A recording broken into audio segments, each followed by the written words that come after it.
Hey, what's up guys? Gons here for the Face Like the Sun channel. I had a chance to sit down with my good friend Justen Faull of The Fourth Watch, and he's also a filmmaker, and he just released Hollow Earth Chronicles Episode 1, The Dark Chambers, and you guys definitely need to check this out. But even if you can't, in my discussion with Justen on this video here, we get into some of the topics that are covered and talk about not just the Hollow Earth, but how all this relates to everything going on right now, the bigger picture, the prophetic nature of everything, and help us grasp this dimensional reality that we're living in that I think the Bible actually tells us about, but most people have completely materialized everything and had forgotten that we live in a supernatural reality where the world above and the world below seems to have common themes. For example, time dilation. So we get into some of that in this discussion. Apart from the interview, I will occasionally jump in for references and some more information. But otherwise, here's my discussion with Justen Faull, talking about his documentary, Hollow Earth Chronicles, Episode 1, The Dark Chambers. And the Lord said unto Satan, Whence comest thou? Then Satan answered the Lord and said, From going to and fro in the earth, and from walking up and down in it. Job 1:7. The world consists of vast cultures with stories that constantly connect their gods with the inner earth.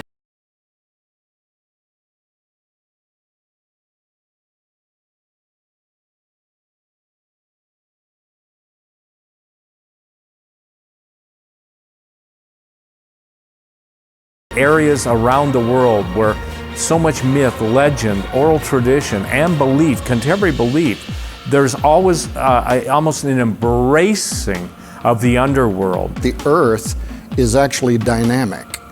By that, what I mean is that, we all go to work every day, we get in our car, we are driving over a shell under which, according to the Bible, there is supernaturalism, there are entities, there are creatures, there are beings. If you were going to hide something and keep something secret, there's two places to do it. One is in the deep, deep oceans. The second place is a labyrinth, a network of tunnels and areas which go deep underneath the earth.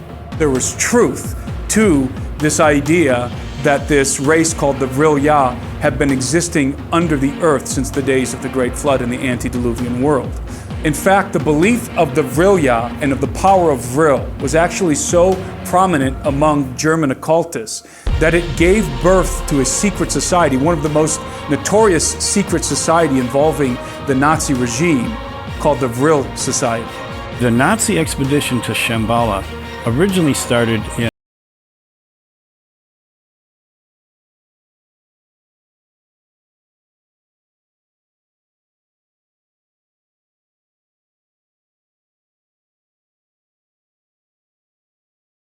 Schwabenland expedition to the Queen Maud Land area of the Antarctic. It's what drove them. It was a religious belief that drove them to cordon this area off and claim it for their own. When I read Admiral Byrd's description of things that he saw and how it felt going into this abyss type of opening, but it also was a long time ago, and we've learned a lot about quantum physics since then. We've learned a lot about how these types of things would work, and there are too many descriptions in there of things that he saw that line up with current quantum physics.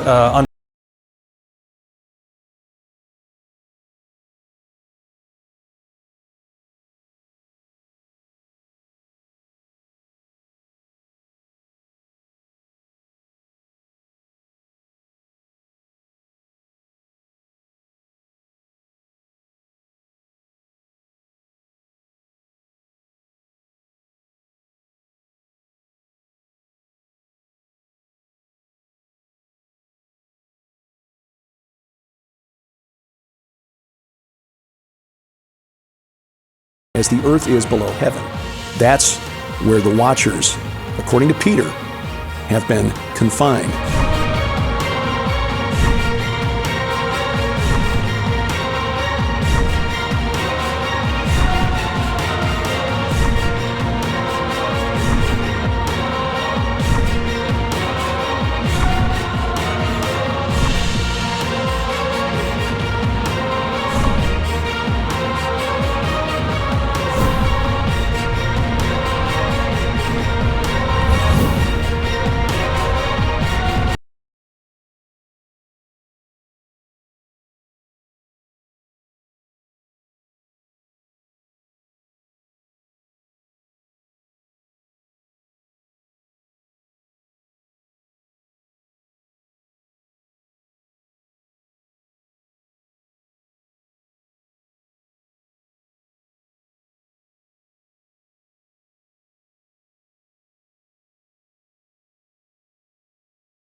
it goes back to my research. I'd always heard conspiracy theories about the hollow earth, and it sounded interesting to me. It was obviously kind of a cool topic, mostly coming out of the New Age movement.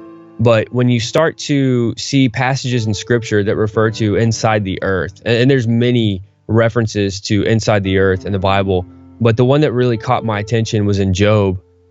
Satan goes before the Lord, and it says that God asks him, where have you been and where did you come from?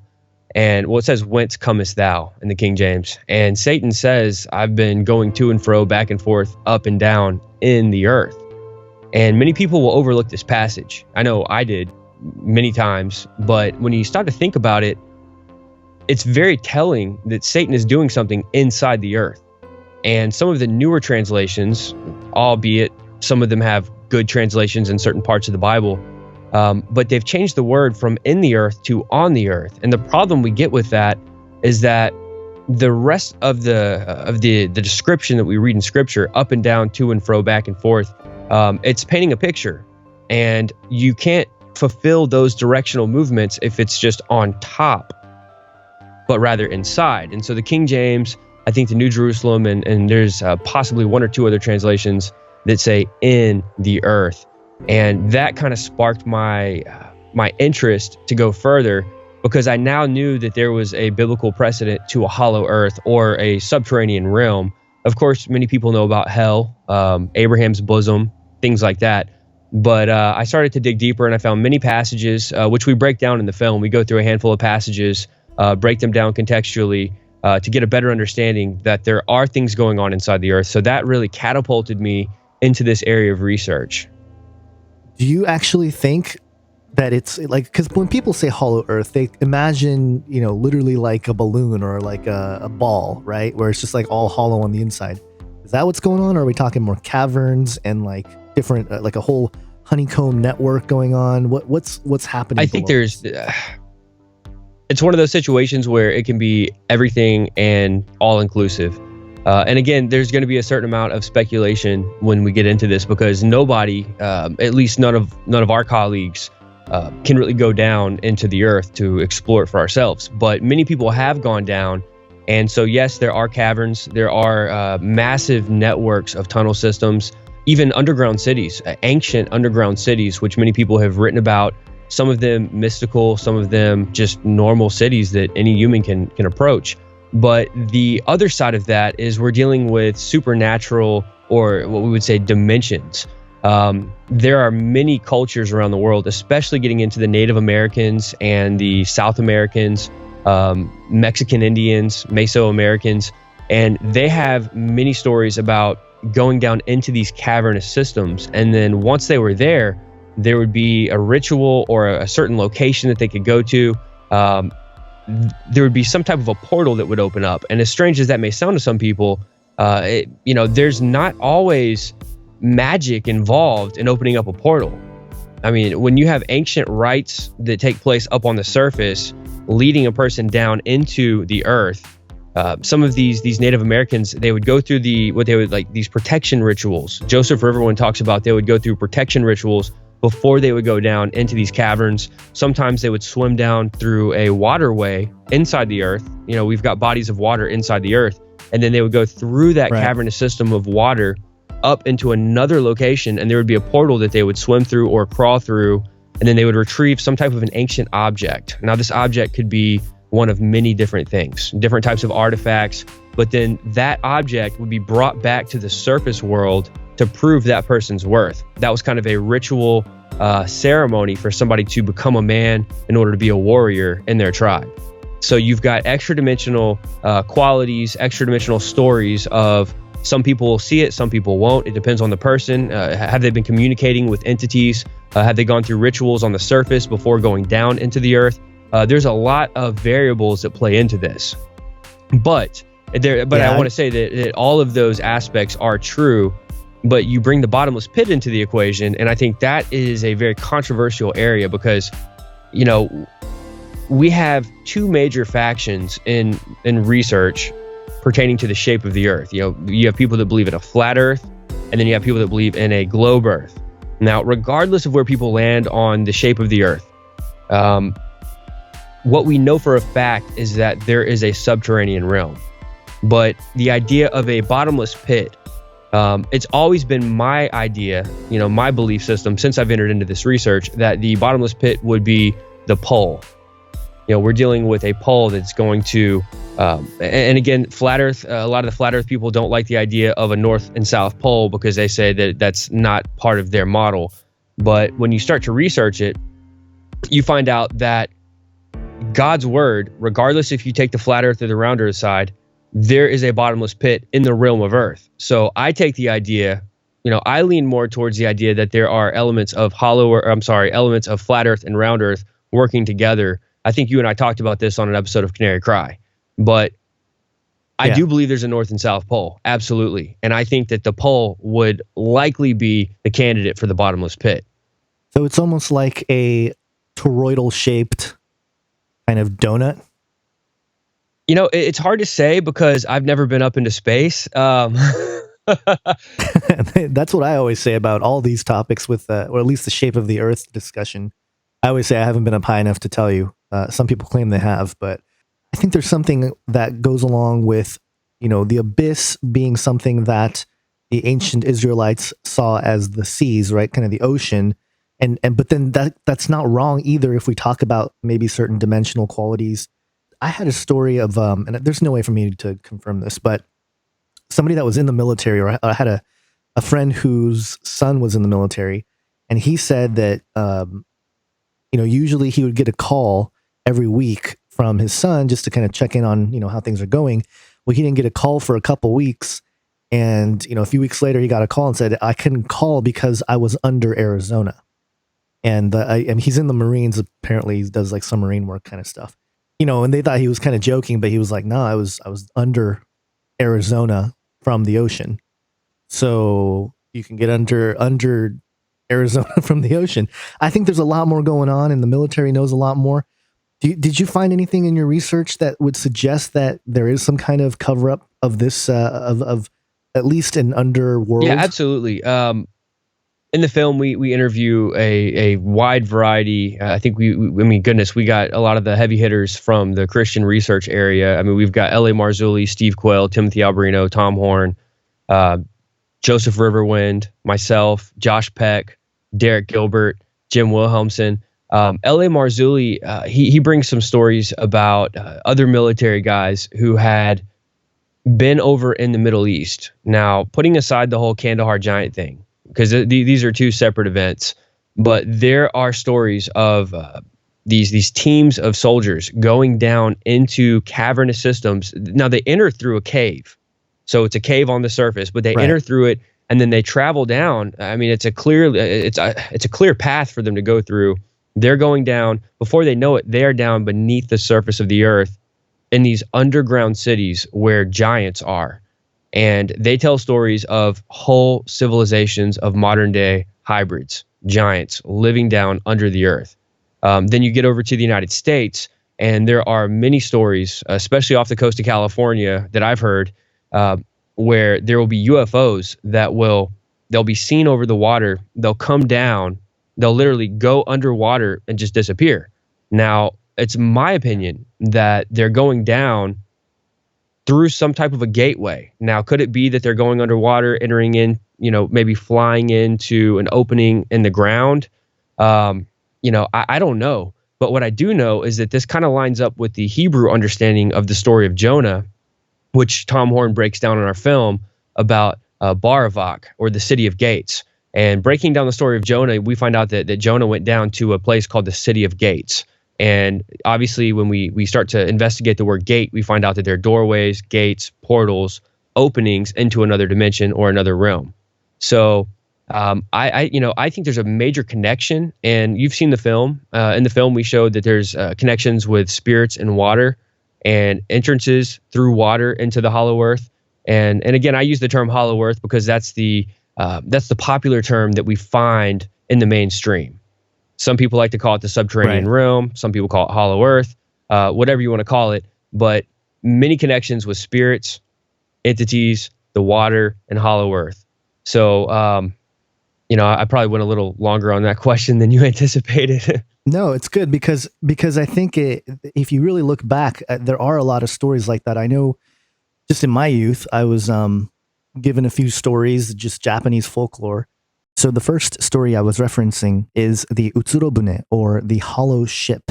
And it refers to an unknown object which allegedly washed ashore in 1803 in Hitachi province on the east coast of Japan. And according to the legend, an attractive young woman arrived on a local beach aboard the hollow ship. And this image of the hollow ship is very interesting as it looks kind of like a UFO. There's another one where actually there's a man who decides to, is invited to go down into the world under the oceans or whatever.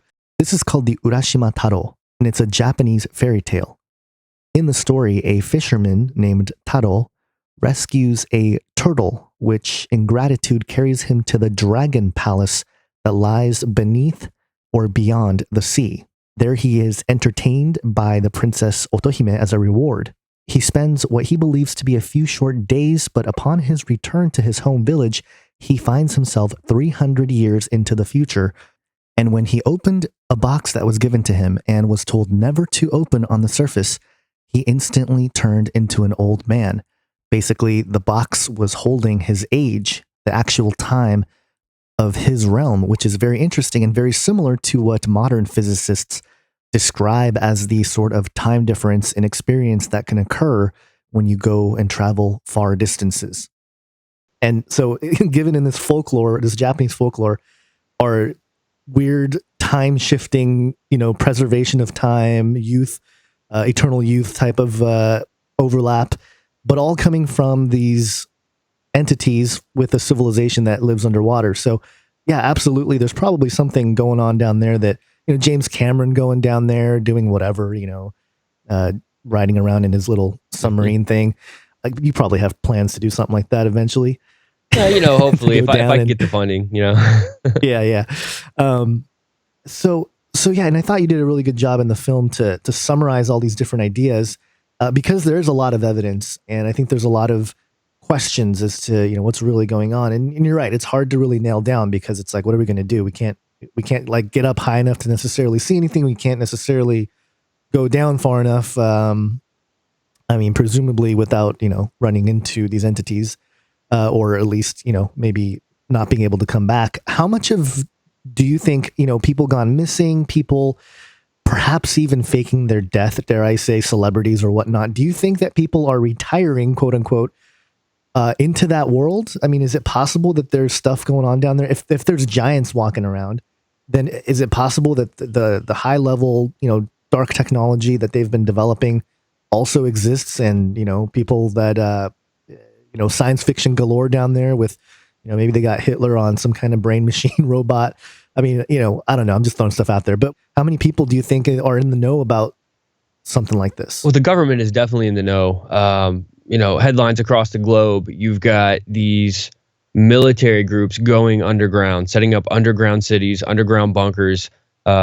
We have more underground or deep underground military bases and establishments where they are doing all types of research, transhumanism, creating of chimera embryos. We've got stories of the Dulce base, or Dulce. They've got the level down there that people call the zoo. And then you've got a level where there are entities that are in charge. And again, this is stuff that's really hard to vet. But, was it William Cooper, I believe? William Cooper. Am I getting his name right? Is it William? Yeah, Bill Cooper. Bill Cooper. William Cooper. Who's no longer with us. But he told stories of firsthand accounts, and he was a government geologist. And he says he was down there in multiple levels underneath the earth in the deep underground military bases. He came face to face with entities. There's a lot of very strange, spin-offs of his stories that we hear from different people who claim to have been down there or have family members who have been down there. But I think that there's a mixture. I know the government is doing a lot under the earth. The Nazis, this really takes us back to the Nazis when we start thinking about government involvement and what are the governments of the world doing inside the earth. The Nazis, they have a religious system set up, or they had, and that system was based on this esoteric belief that the Nazis were descendants from this race called the Aryans. And this was a supernatural race.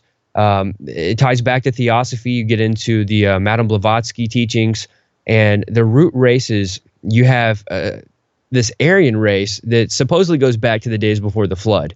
And they were the underworld race. Like, they would come back and forth on the surface, under the surface. And the Nazis believed that they are a watered down descendant of the Aryan race. And so it was their goal, first and foremost, to try to locate the opening to a hollow earth.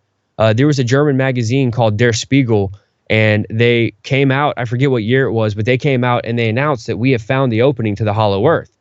And we also have to understand that most of Nazi Germany, at least by majority, was in support of the Nazi Party. Now, there was a lot of people that were not, they were not fans. They did not support Hitler, but by majority, they bought into this ideology that they were somehow supernaturally connected to this race called the Aryans, and they wanted to purify their bloodline, kind of like a dominionism theology of their day, where they could purify their bloodline and kind of set up their own kingdom to be reunited with the gods of old, the Aryan race. And so Hitler made it a major part of his checklist to get down into the hollow earth. We have multiple places where this took place. We know that they were welcomed by the Tibetan monks. They were able to go down into an area that they call Shambhala. This is the records that have been passed on say that the Nazis actually made it into the hollow earth in this area through the Himalaya mountains. And when they were able to go in there, they came into contact with this group called the White Brotherhood.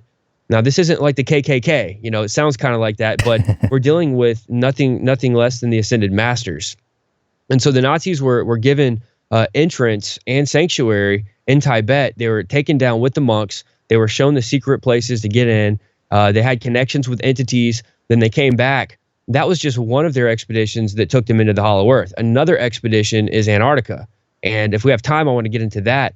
But that ties in with the American government as well, because there was a lot of fighting going on. And still to this day, there's so much interest in Antarctica. And I think it's important to note that Antarctica is on the record as having more than one opening, not just one. We now have records from British intelligence and U.S. intelligence that there's multiple openings in Antarctica into this subterranean realm. Now, if you research what the Nazis did before the Exodus, I call it the Exodus, before, during, and after the Second World War, Nazis were already going down to Antarctica and setting up a secret base known as Base 211.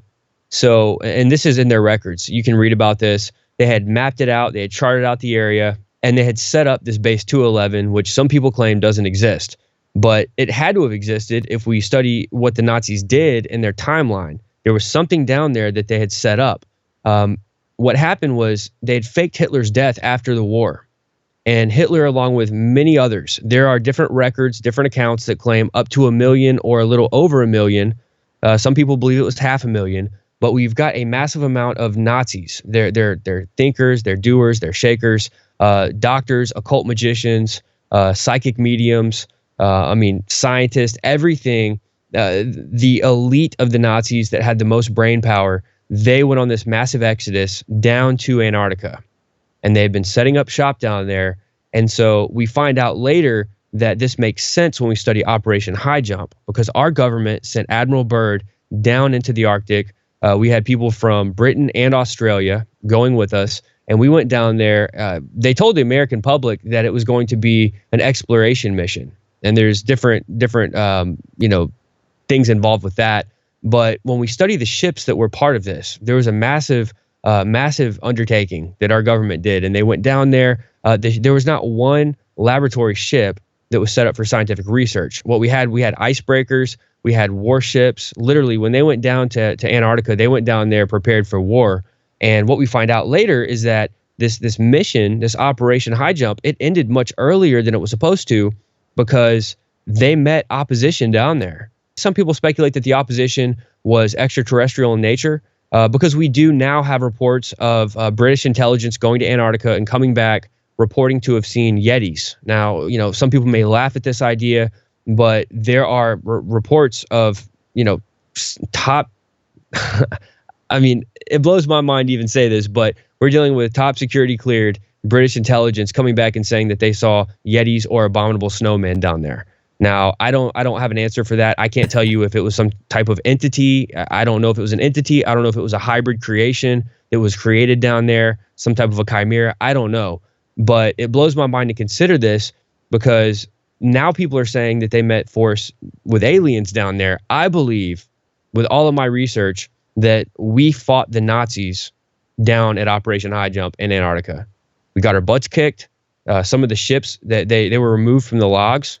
One of the ships we cover in the film is the Uss Pine Island, and the Pine Island, interestingly, it got removed. It was literally lost, according to the records, for a certain span of time. Now it shows back up later on ship logs, and they even had some ceremonies surrounding this ship when they retired it, but it disappeared off the logs for a certain amount of time.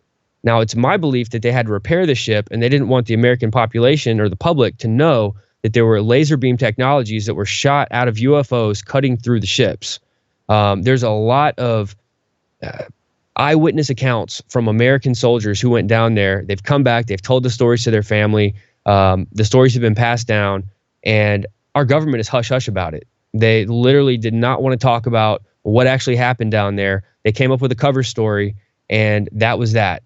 They put out a propaganda documentary called The Secret Land, and that pretty much showed the view of Operation High Jump that they wanted people to believe. Yeah. But Admiral Byrd, he was the guy that led that expedition, and we have a lot of interesting allegations towards this man, Admiral Byrd. We also have Forstall, James Forstall.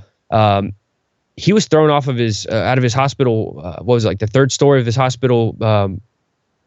Right. I forget what the hospital was called. It was in Bethesda, Maryland. I'm trying to think of the name of the hospital. But he was in this hospital. He was thrown out. I think it was the third story. He's thrown out the window, and he dies. And this all happened after he came out publicly, and he started to tell people that he had the secrets of Antarctica that he wanted to share with the world. We couldn't keep it from the American people, but the government higher up said, "You're not going to tell anybody," and they threw him out of the window. So there's a lot of conspiracies surrounding Antarctica, what took place in Operation High Jump, and we do a really good job in the film of breaking down what happened on a timeline and disproving some of the popular beliefs about it. But then we also go into the Admiral Byrd scenario. There's this diary that appeared, and it's kind of surfaced, and it's claiming to be Admiral Byrd's diary. And I'm sure you know this is a controversial topic because many people don't believe that it was his, right, but many people do. But we actually had a voice actor come into the studio, and we recorded a dramatized version of Admiral Byrd's diary, which we put in the film as well. And, Jim Wilhelmsen, he doesn't believe that the dating is correct. He believes that the information is correct, but the dating is not correct. He believes it was from Admiral Byrd's first North Pole expedition, and that it was kind of edited and put out around the time following Operation High Jump. But, Admiral Byrd's not the only person to say that he's come into contact with entities inside the pole. He's not the only person to say that he dealt with UFOs. He's not the only person to say that he's flying towards the North Pole, and then all of a sudden the Arctic icy conditions dissipate into like this lush, beautiful Jurassic Park looking forest. Right. And Admiral Byrd also, if it's his diary, which I believe it is, he also gets into this whole thing where mammoths show up on their flight. The same mammoths that we've been told have been extinct for however many years. So there's a lot of mystery about the poles, the North Pole and the South Pole. We have other accounts that we cover in the film of sailors who sailed into the North Pole, and they lived down there for so many years. And when they came back onto the surface, and by the way, they lived down there with giants. This is all part of Olaf Jansson's biography. And he was a Norwegian sailor. He and his son sailed down in there. We break this down in the film. But he explained that when they came back to the surface, that the time was different. So like the time passing under the earth, this kind of gets me thinking extra dimensional. Right. But he says the time that passed down there was different. So when they got up to the surface, it was like they had been down there for a different span of time than they were actually down there. And this kind of lines up with the Chuck Missler teaching that if two twins were to go to the closest star on a spaceship and come back, one twin goes, one stays. By the time one gets back from going to the closest star in space, they're not the same age anymore. Right. So there's a difference in how time is perceived and how time plays out inside the Earth and as we get up into space. Or what they call space, yeah. It's really interesting. The just recently, you probably heard about this. National Geographic actually came out with an article that says hole the size of Maine opens in Antarctica ice. And I mean, okay, they're like, oh, we don't know what's going on, but giant hole appears in Antarctica, and then all the people going down there, the conspiracy world has been kind of looking at it for a while. But I wanted to kind of ask you, I don't know, this you don't have to get political per se. I want your commentary on sort of the modern situation here, because I'm curious about what you think in terms of, I've talked about on my channel how there's a weird thing happening with the whole Trump presidency, in that, the topic of UFOs and aliens and stuff has been shelved and not really talked about, which is understandable. There's like all this other crazy stuff going on. I get it.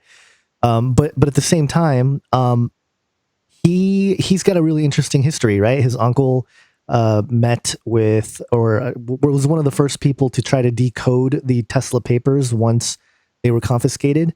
And there's also this weird connection here, maybe a coincidence.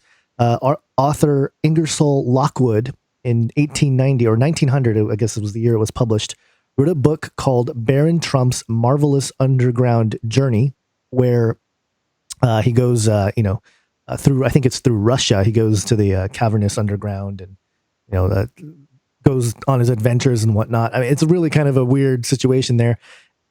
Do you think that there's a connection with all of this, in that like there's a group that probably runs everything out of there, that it's kind of like an HQ for what we call New World Order, Illuminati? Do you think it all ties into that whole scenario? Now, are you asking about Antarctica specifically, or the Hollow Earth complex?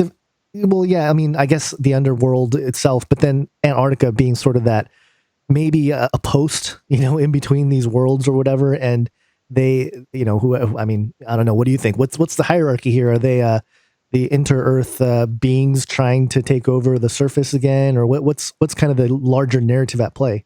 Yeah, so Antarctica is very interesting in the fact that the governments of the world have a major interest in it right now. I mean, we're talking about like the big players in America. John Kerry's been down there.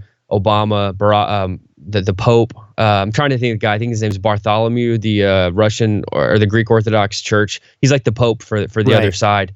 Yeah. There's a lot of rumored allegations that all these people are regularly going down there. Why? There's something going on there. Now, the United States has had we'll just say a military/political presence there. I believe it was since 1957. And we also, something that we need to note is that the Perry-Reese map, this is crazy, man, but the Perry-Reese map, it shows Antarctica without ice. So, right. Yeah. And some people I've talked with some of my friends and fellow researchers, and there's a theory out there that I kind of lean towards, that it's possible that the ice in Antarctica was created with technology, that they've used some type of technology to ice it over to create this ice shelf to protect what they're doing in Antarctica. Kind of like the last frontier that no man can go to. I mean, you don't just go to Delta Airlines and say, I want to book a flight to Antarctica. You just don't go hang out there. It doesn't work like that. It's probably easier to go to Cuba than it is to go to Antarctica. But regardless of that, I think there's a center set up there. I think that there is, I don't want to call it an industrial complex, but there's something going on there where it's massive technology involved. I believe there's research going on there that would probably not be legitimate to practice here in the States for multiple reasons. So it's hard to say, but I definitely believe that the cabal, if you just want to call it the cabal, the NWO, I think that some of the key players are dealing inside of the earth in different places. And when we study some of the Nazi writings, we find out that there are tunnels inside the earth that connect pole to pole. Literally, right. Like they believed that you could travel all around literally from side to side, pole to pole inside the earth, that there were ancient tunnel systems that were created before, I don't want to say before mankind, but there's a lot of theories out there. I don't want to sound unbiblical in what I say, but this is based on what they teach. So, right, like a pre-Adamic race kind of situation. Yeah, basically the gods of old created these tunnels, and that's what we would call them, the gods of old, the fallen angels. They created these tunnels. They created this whole inner world inhabitants, and they only allow select members of the human race to come down there and operate. And so in doing my research, I would say that I land on the idea that yes, there's a massive conspiracy going on inside the earth. And I think it's also leading us up into the end times where we see biblical prophecy being fulfilled. The Septuagint translation in Isaiah talks about giants will come up to fulfill God's wrath. We've got some very interesting interpretations of different parts of Scripture that seem to make sense once we grasp the idea of the hollow earth.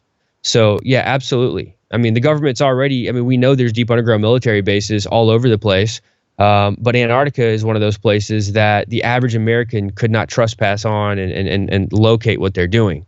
But just to touch on what you mentioned about the opening, I think there was like 6 to 8 British intelligence members that were down there, and they had set up some soldiers to kind of stay guard on a certain area. And I don't know these people. I'm just going to pass this information on. People can take it or leave it. But the story goes something like this. They were told not to cross a certain border, that they had to stay in a certain location. Well, they got into a plane and they exceeded the boundaries that were set for them. And that's where they found the second opening that before that, nobody had ever talked about a second opening. Before that, it was just a matter of the pole. There was an opening at the pole. But now these men, they flew over the second opening and they said that they saw entities and they saw other strange things taking place over there that they could not explain, things that absolutely defied human logic. And when they got back to where they were supposed to be, they were heavily reprimanded and sent home. Now, I don't know if they ever made it home. I don't know how it works over there. I don't know what type of secrecy, what they're willing to do to keep those secrets, but they were heavily reprimanded. That's the story that I got. And all they did was fly over a certain place they were not supposed to fly over, and they got in trouble. Yeah. What do you think is because you mentioned the British intelligence, which, you go down that rabbit trail, it all kind of connects in the same web as well. You got the Freemasons, which, connects to the Zionist regime, which connects to the Jesuit order, which, trickles back to the Vatican. What's the biggest institution doing the covering up, in your opinion? It's hard to say because it's so compartmentalized. I believe that Lucifer is the head of the Illuminati. I believe that the Rothschild family, getting into that area of research, you find out that the Rothschild family has for many years held the title of the Pindar of the Draco, or the penis of the dragon. And I know it sounds vulgar, but that's what they call the head of the Illuminati, is the penis of the dragon. Well, we know that the dragon is Satan. And so they've got it set up in a way where the head, or the Pindar, communicates directly with Lucifer. And this makes sense. It really does make sense when we start to think about it. And so he's getting his orders, he's getting his information directly from Lucifer. We know that Lucifer is not omnipresent. We know he can only be at one place at one time. He's not God. And so with this being the situation, he deals with one person, the Pindar. The Pindar, it all trickles down, and it's all compartmentalized, like what we call pyramid schemes, no pun intended. Right. And so in dealing like that, we understand that Lucifer is at the end of the day, he is the one in charge of all the conspiracy. I mean, literally the conspiracy against God and God's people and God's word, it all comes down from Satan himself. So, I mean, whether you want to call it the Illuminati, whether you want to get into the idea of the Jesuits, the Rosicrucians, the Freemasons, it's all part of this big compartmentalized system. But again, I go back to what Paul said, and I know your question was more so speaking of fleshly terms, but Paul makes it very clear that we wrestle with principalities. And so when I look at these things, rather than deciding this man or that man, I say, well, it's Satan. Satan physically is doing these spiritual things. He's physically manifesting and dealing with certain people that are high up in this game, this cosmic chess match, and then they're taking his orders and they're running with it. So is it possible that Satan is set up inside the earth? Absolutely. Why wouldn't he be? We know in the book of Job, he says he's going back and forth, to and fro, up and down in the earth. And furthermore, Gons, think about it like this. There is dark satanic activity. There is an operation of evil taking place in the earth. And it's so important to Satan that he goes back and forth down to it just to keep a check on it. It requires his attention, as we break down in the film. So something down there is that important that Satan is going back down there regularly to keep a check, to make sure that things are going as planned. So that tells. It's almost like a. Go ahead, please. Yeah, no, it's almost like the. It reminds me of Lord of the Rings, you know, when the orcs are down there hammering away, creating their weapons. It is. It's much like that. I mean, really, movies give us a little glimpse into these things, and a lot of. Did you ever see the Supergirl movie? Maybe, I don't know. Well, not ringing a bell off the top of my head. It's a newer movie. I think it was Supergirl, and at the end of the movie, there's this little statement that gets made. She's trying to kill one of the gods of old. I think it's the god of war. I forget his name, but he makes a statement that, where do you think all these things come from? Are you talking about Wonder Woman? Wow, Wonder Woman. Thank you, man. I'm like losing my mind over here, dude. Supergirl. I'm like, yeah, I don't watch Supergirl. Sorry about that. Yeah, yes, I did see Wonder Woman, and I know exactly what you're talking about. I have notes from all these movies that I never actually made videos on.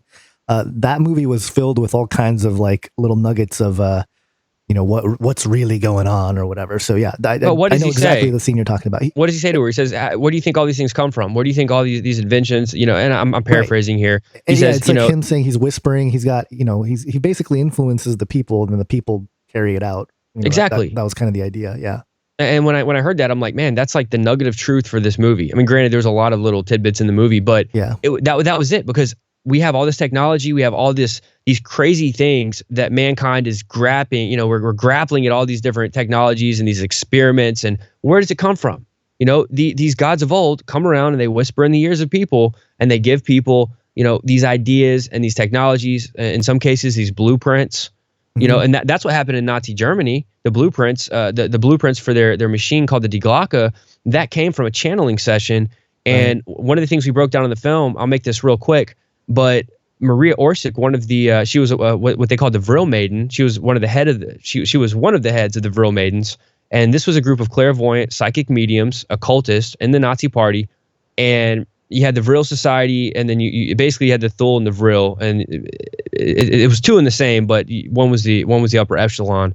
But in dealing with all this, they would go into these psychic trance states where they would automatic write. They would channel these entities. Now, they believed that they were off-world entities or extraterrestrial entities, aka the gods of old. But in this, there was a session that took place. Maria Orsic was there, and we don't know the name of the other girl for sure, but there was another woman medium there. But in the recordings, we just know Maria Orsic was the one who was doing it.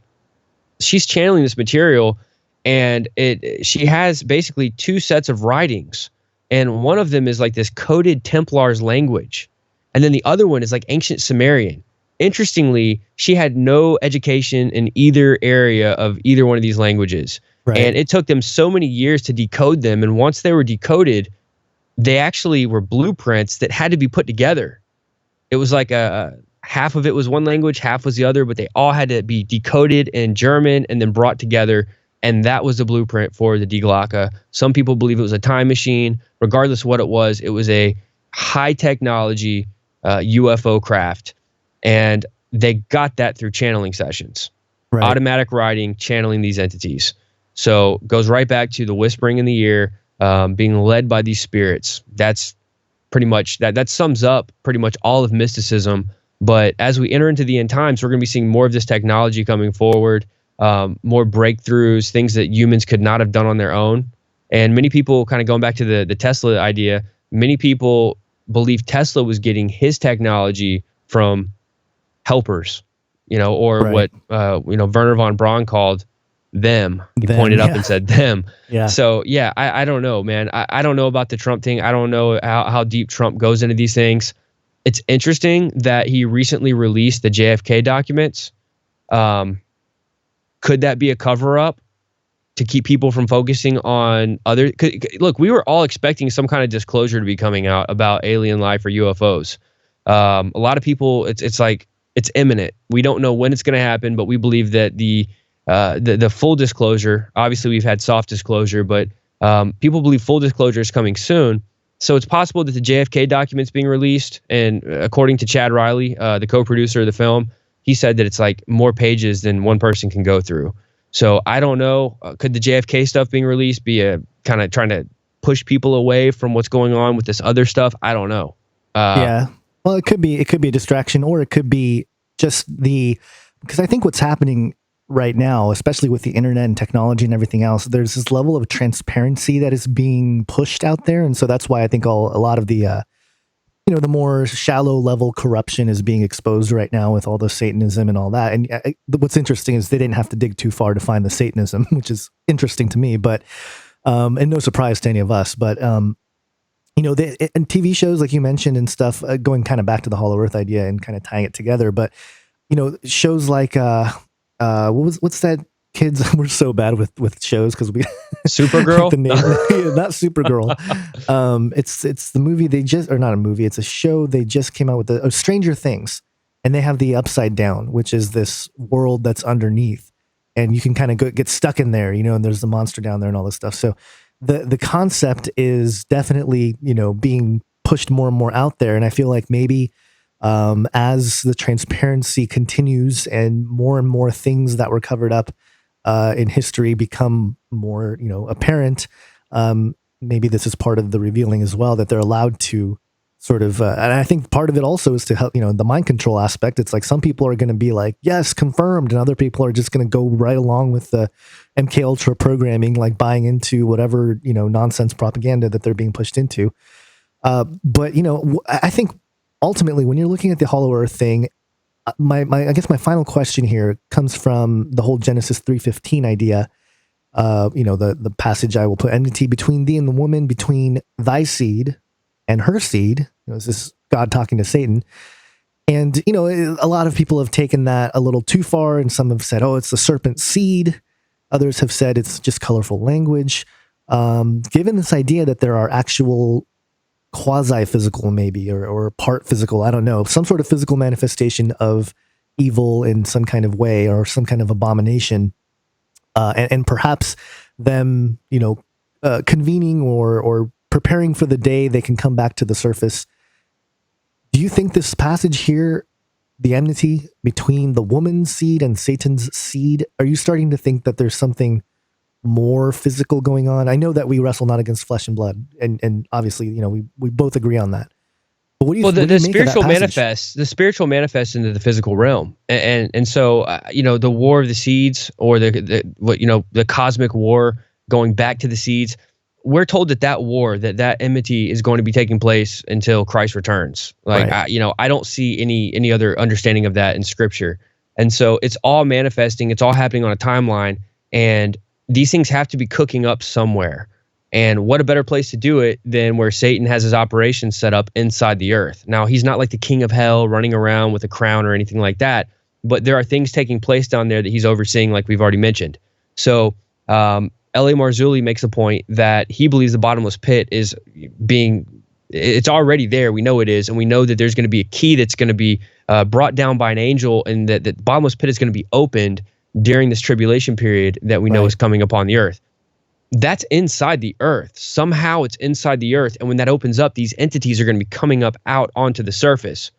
Now, think about all the entities that the religions of the world and the cultures of the world have been taught for thousands of years that reside inside the earth. This is another thing we break down in the film, is all these different stories that are passed down in these mystic religions about the entities and the gods of old, the spirits, the hybrids. They all line up with this idea that there's going to be a world savior rising up from inside the earth. I'm glad we're hitting this now. This is so important, and this is part of the film, is that they believe there's prophecies of this world ruler coming up, this supernatural hybrid entity of sorts, probably one of the ascended masters, depending on who you talk to. But they believe this man is going to rise up out of Shambhala with a mystical army, and he's going to do away with all the haters and all the evil people in this world. Now, we would be the evil people for not going along with what they believe. And so in doing this, this lines right up with what the Bible calls the Antichrist, the son of perdition, the man of sin. And so we get this idea that there's going to be this arrival from the inside of the earth. The gates of the earth are going to open, and this Antichrist is going to come up. They're going to see him as their God because he's coming out of this inner earth. Again, this is based on their prophecies. Right. He's going to rise up from inside the earth with his armies. And in doing this, we compare Scripture to what their religions believe, And that's pretty much what we do throughout the film. Is we cover a lot of history, we cover a lot of what the what all the religions and the cultures believe, and we kind of tie it into what the scripture says. We give strong proof texting with scripture for why we believe what we believe, and then we tie it into prophecy. So it's all culminating in the last days, and the hollow earth is a major card in the deck for end times prophecy. So yes, I think these things are majorly important. I think that the hollow earth is a prophetic topic. We're getting so many great bits of feedback from people who have shown the movie in their churches. They've handed the DVD out to people, and people are watching this film that would never listen to our podcasts. They would never watch our YouTube channels. The stuff that we talk about on a regular basis, they can't handle that type of information. Right. But they're watching this DVD that somebody gave them, and they're having a paradigm shift and realizing that there are supernatural things happening inside the earth, and it's prophetic. And so I think that's where we need to be as Christians, is try to approach these things open-mindedly, realizing that we don't have it all figured out. But the truth is that there are things going on there that are going to continue to go on and then rise up to the surface in the last days, which I believe we're in the last days. I think that according to the book of Acts, that's when the end time started, when the prophecies of Joel began to be fulfilled. So we've been in the last days now for 2,000 years practically. I mean, we're going to be seeing things, and the Bible talks about, men's hearts will fail them for looking upon these things. We're entering into that time now, I believe, where mankind is not going to be able to handle this type of information when it hits them in the face. And I think that's why the enemy is working overtime, bringing out all these movies and these TV shows, pre-programming the masses so that when these things start to happen, people won't see them for what they are, but rather they're going to see them as good. Oh, great, superheroes are rising up. Oh, great, mutants. Oh, great, chimeras. Yeah. To the point where people want these things. They want to be with the superheroes, or they want to be transformed into a superhero themselves by altering or modifying their DNA. So, man, I'm giving you like these long, drawn-out, extended answers, man. I'm sorry. But it makes sense, though. There's a new show coming out, Will Smith's Bright, and I think the whole thing is based on Will Smith as a cop or something, and he's got his sidekick, which is an orc. He's an orc, and he's like a good guy or whatever. And I thought that's when it really made me think, like, wait a minute, they're really trying to normalize something that's, abominable. Not just an orc being like a fictional character, but they're just trying to make something that is clearly detestable to the human sort of normalcy, and trying to make it normal, trying to make it just like, oh yeah, another entity that's cool, And it sucks because even like you mentioned the Yeti earlier, the Yeti sightings.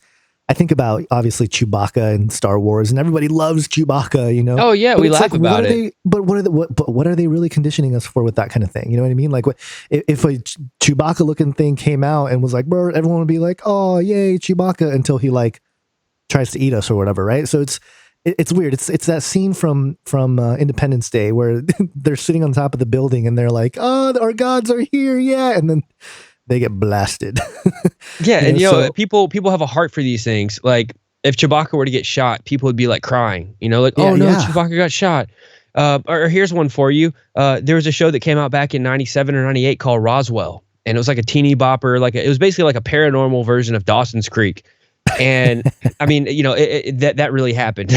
But no, in the show, like they're conditioning you to there's these aliens that come down from outer space, and they basically hatch out of their pods like so many years later, and they're in modern times in high school, and they're dealing with all the same things that normal kids deal with. And we find out that they're hybrids. They're half alien, half human, and they're falling in love with humans, and even having intercourse with humans. And it's all set up kind of like the Twilight series, which I didn't see those, but the storyline that we get is that by the time you're done watching the Twilight series or reading the books, like you want the vampire to marry this girl, and you want him to bite her and turn her into a vampire, right? Because you want their love to, last forever. Yeah, you want it to overcome all the obstacles. And that's what these shows are doing and these movies are doing, is they're trying to humanize and normalize the paranormal. I got on Netflix the other day, and there's like this new show out. I didn't watch it, but it's like an animation for kids, like about monsters. Like there's like little preschool vampires and werewolves and witches. And I just saw the headline for it, at the top of the screen, and it said, werewolves, witches, monsters, vampires, blah, blah, blah. they're just like you, ... but they're monsters. And they're conditioning kids to think that witches, werewolves, vampires, and all these other abominations, they're conditioning kids to think that they're just like us. They have feelings just like us. We need to coexist with them. The only difference is that they're monsters and we're humans, but they're just like us. And this is the type of conditioning that we see, and they're hitting the younger generation, because they know that these things are going to stick with the kids. I could tell you today, I remember certain episodes of cartoons that I watched as a kid. I'll always remember DuckTales, Tailspin, Goof Troop, Chip and Dale Rescue Rangers. I remember specific episodes because they get into your head and you take it with you to the grave. And that's what they're doing with this paranormal stuff. The kids are getting, turned on to this paranormal programming at such a young age. But they got it for us. They got it for kids. They got it for teenagers. They've got it for every demographic that's out there. It's all conditioning. Yeah, man, it's so crazy. It touches so many different areas of research, and it's impossible for a lowly YouTuber like myself to cover it all. Although you're going big time over there with the Skywatch, so congratulations on that. Thank you. Where can people find your film? Where can they support what you do? Well, I do have a podcast called Fourth Watch Radio, and you can go to Fourth Watch Radio, all spelled out, fourthwatchradio.com, and you can follow the podcast there. We usually put out, I'm doing a show every other week right now as I'm going through the move, but I'm hopefully going to be getting back on one show a week. I've got other hosts on the network, so we're putting out content every week. You can go to the Justen Faull YouTube channel. But if you want to check out the Hollow Earth Chronicles film, and we're planning on making another one, the sequel to the first one, but it's Hollow Earth Chronicles Episode 1, The Dark Chambers, and you can go over to Fourth Watch Films. That's Fourth Watch Films, all spelled out. Hopefully you can put a link there, but it's fourthwatchfilms.com. If you go to that link, you're going to see that you can watch the movie instantly in high definition on Vimeo. You can order the DVD. We've got U.S. orders and international link on our page as well.